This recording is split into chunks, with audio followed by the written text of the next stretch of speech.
Hi, we're at Midway Village today.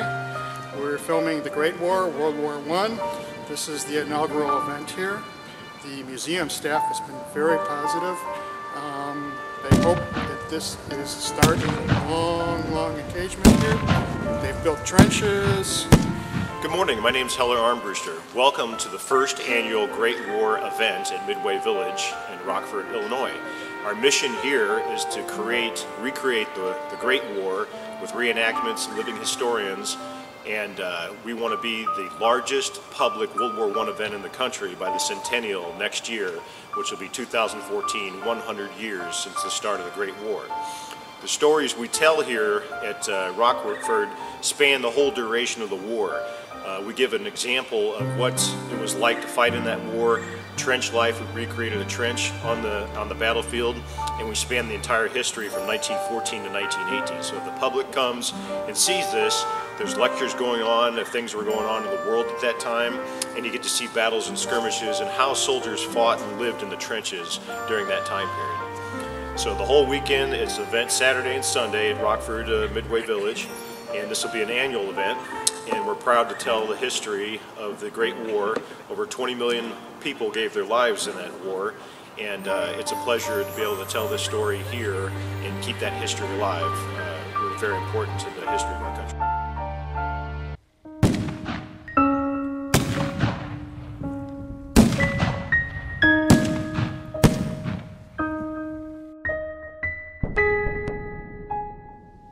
Dear Mom and Dad, I'm writing to you from the trenches. I've been fighting for 6 months now and don't know how much more death I could bear. Dear Mum, I'm writing you this letter because we're going over the top tomorrow, and I think it might be my last day on Earth. By our own Doug, we only thought of pride and glory. What has our world come to? When men, no, boys, no older than I, spend their days murdering and demolishing each other.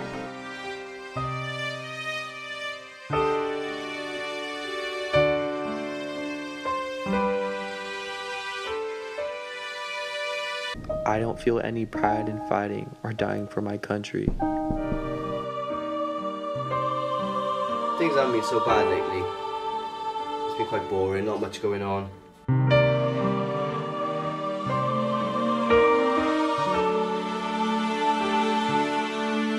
I could have been a physician if I wanted to. No, instead I wanted excitement, the daring thrill of dodging bullets and saving lives at the front.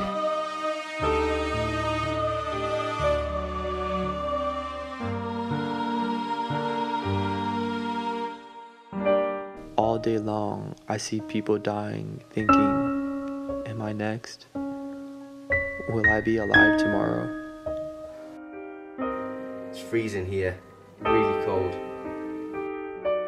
I see people jump up out of the trenches alive, then 2 seconds later fall back down dead. Jeden Tag wache ich auf zu den Gewehren und ich hoffe, dass ich morgen wieder aufwache.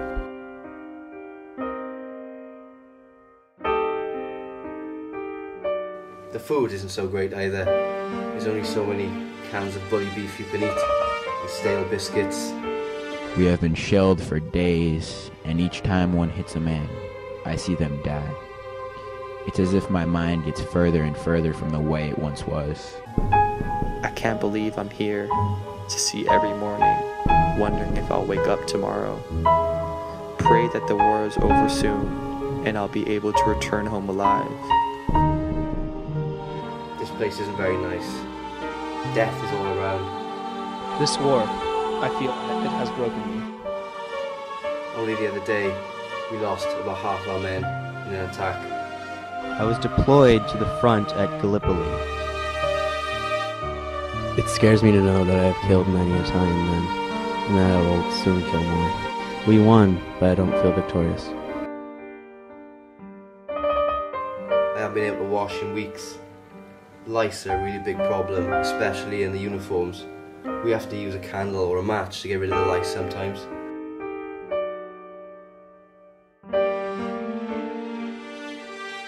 I don't get much sleep here.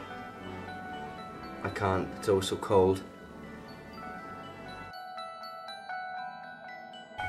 2 weeks ago, while sitting in the trenches, someone started yelling, "Gas! Gas!" In that instant, I feared for my life. I grabbed a gas mask, hoping that I would get it on time. There aren't enough gas masks for everyone, so I had to watch my friends suffocate from the gas.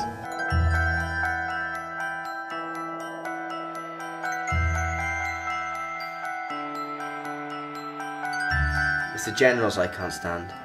They're nowhere near the front line, they haven't got a clue what it's like to be here, and yet they and their officers, 50 miles behind the lines, make the decisions to send us over the top to our deaths. And for what? A few feet of land, which is useless to everyone, scarred by war and totally useless.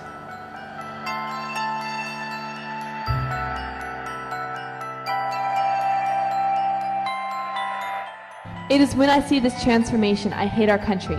I hate our cause. For I hate not only what has been done to the youth of America, but to those of the world.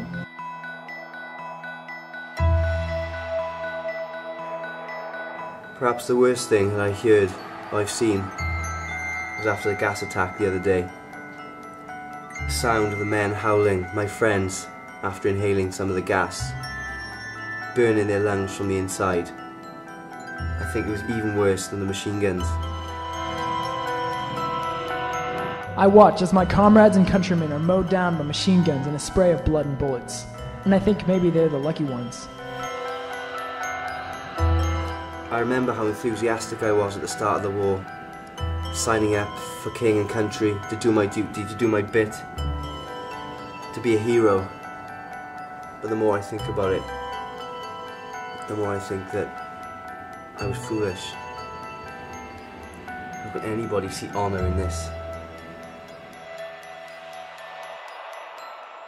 We don't feel the same nationalistic fervor in this shooting as we did at the Marne. Gestern habe ich einen Vogel gesehen. Er war der erste Vogel, den ich in vielen Tagen gesehen habe. Er hat für einen Platz zum Ausruhen gesucht, aber weil es so viel Camping gibt, gibt es nur noch Kretern. Ich höre jetzt nur noch die Gewehre und die Männer, die sterben. How I wish I had some good Austrian coffee and chocolate. I fear I will never have those tastes in my mouth again. We're not in action, but even we are running out of places to put the corpses. The ground's too frozen to bury anything, and the sick are dying like flies. This war has gone dreadfully sour. I doubt any country can keep this up for much longer, or they will run out of women and children for soldiers and start using the dogs to take out the trenches. I want nothing more than to experience the simple rights of men.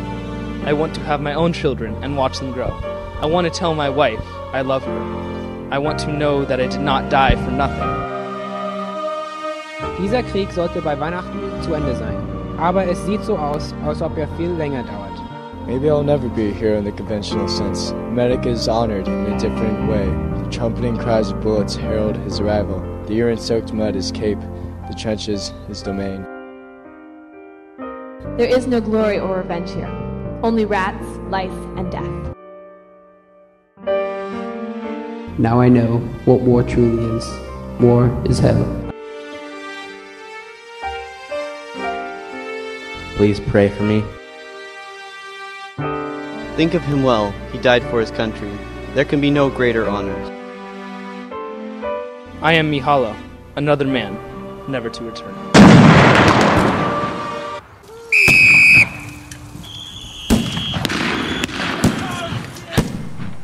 Then of course comes the order, waiting to go. Your company commander puts the whistle in his mouth, he blows it, and you're up and you're over. The only way I can think of to describe is, you know, if you go out on a hot day and then throw yourself into a really cold river, that's what it feels like. Only it's not wet, it's dry. Dry for your tongue. Sticks to the roof of your mouth. And you know, the NCOs and the officers there, come on, form up, they say, and over you go. Now, of course, the enemy is just chucking everything out.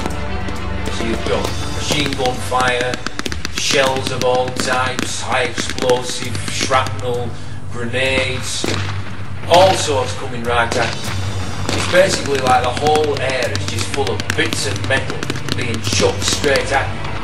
Of course, even here I make myself a right good target, don't I? So this is what we've learned. You should go across and basically take your time.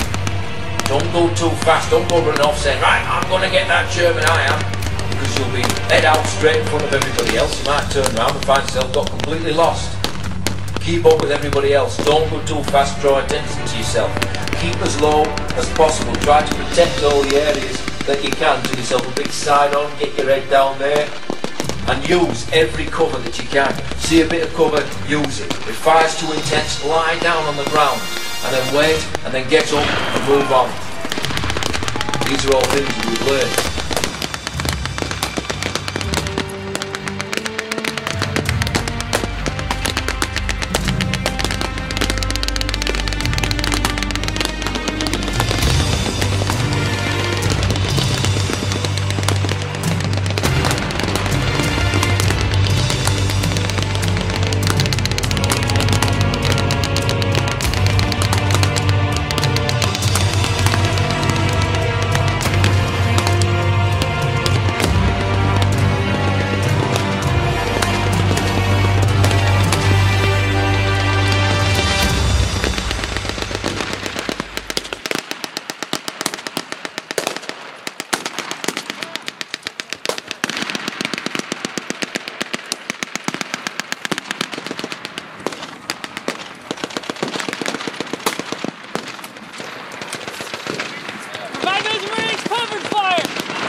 Kom raus!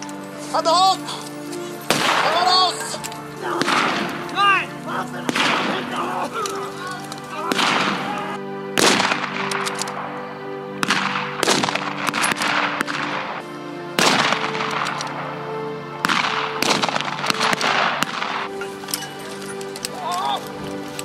Hand hoch! Kom raus! Kom out!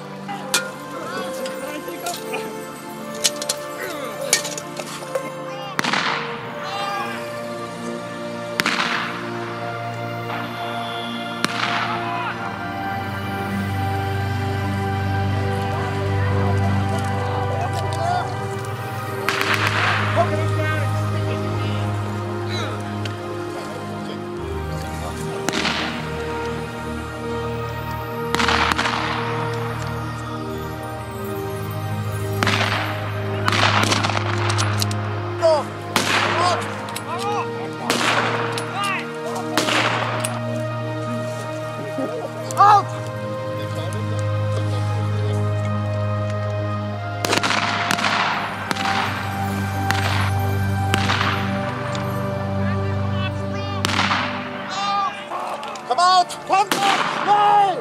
Raus! Vorwärts!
One of my best buddies, Otto, died.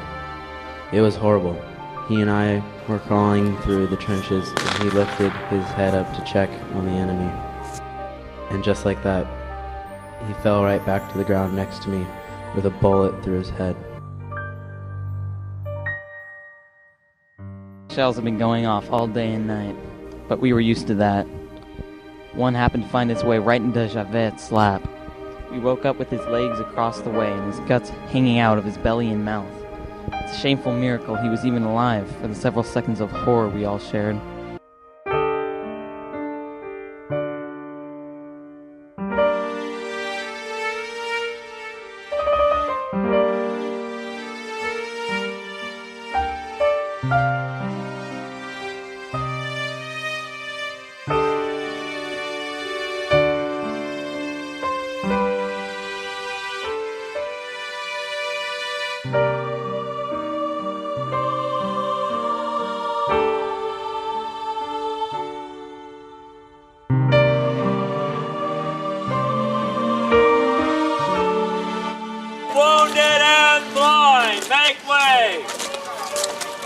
The wounded were carried in, screaming for comfort, for the pain to go away, for home.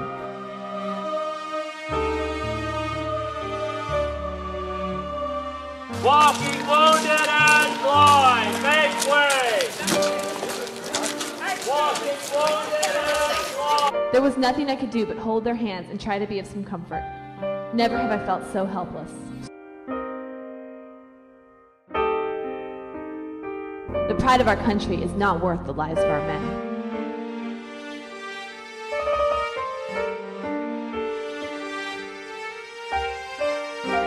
We have become adept in the art of saving those who are salvable, and turning a blind eye to those who, if we aided them, would likely not live. The time wasted would mean the deaths of those we could save.